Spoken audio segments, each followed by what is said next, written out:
Welcome to Night of the Dead, a third person open world zombie survival with really bad motion blur. We begin this game like you would any other game, from the start menu. With this particular game, you have many different choices to actually choose from as far as your difficulty goes. And to add in a little extra bonus, there is also a hardcore mode that you can add to each of the difficulty levels. From there, you get to sit and wait and wait and wait. Moving on. With this particular game, looting really consists of just stabbing things with a knife. Now, it does say that it is looting, but you're really just stabbing it with a knife. This does also include boxes, barrels, and cars. With cars, it's a little different. You have to walk up to the side, find the loot spot, and then only take the doors. Next, we're going to take a look at the intricacies of the zombies and how they're designed for this game. The zombies for Night of the Dead have that iconic pterodactyl scream, but 10 times worse.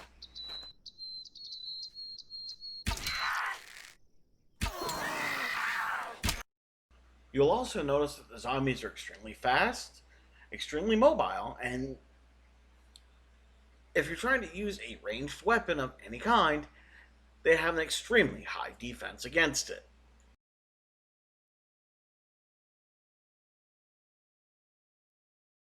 The first melee weapon you can make is a spear. I recommend using it as much as possible and possibly upgrading it until you can get either the two-handed sword, sledgehammer, or find the spiked baseball bat.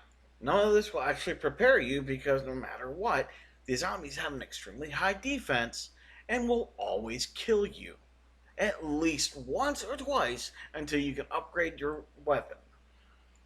If you're smart enough to put down a sleeping bag, congratulations, you now get to start back where that was. If that's your home base, I'm sorry for the long, arduous trek back to get your things. Speaking of your base, when designing a defense, you will always want to try and build during the day. Starting at midnight every single night, there is a constant 2 hour long horde of zombies that will attack you. Night one really isn't that bad, it's more of an annoyance, but it's still going to impede your building.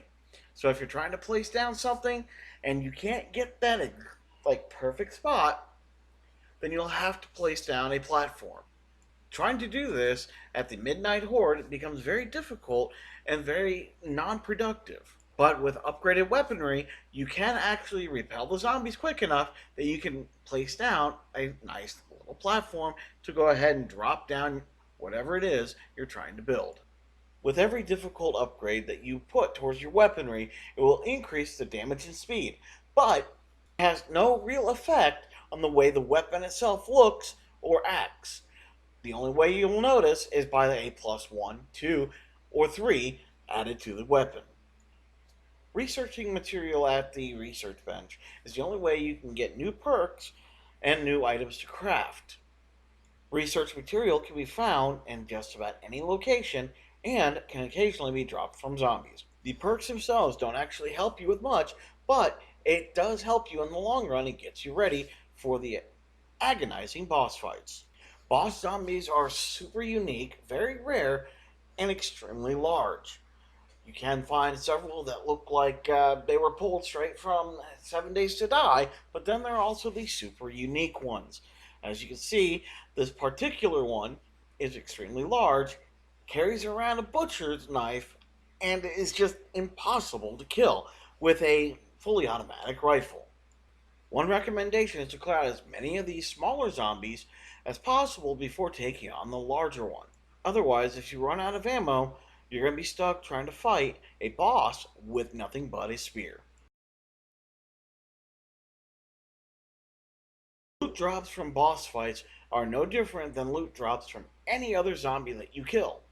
By day 3, you have already upgraded your base, upgraded your weapons, and are now ready to take on a full-blown horde every night. The only problem is you get really, really bored.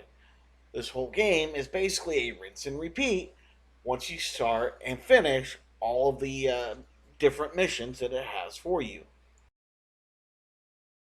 This game is nothing more than a horrible version of 7 Days to Die mixed with a little bit of DayZ. Nothing in this game is really all that special.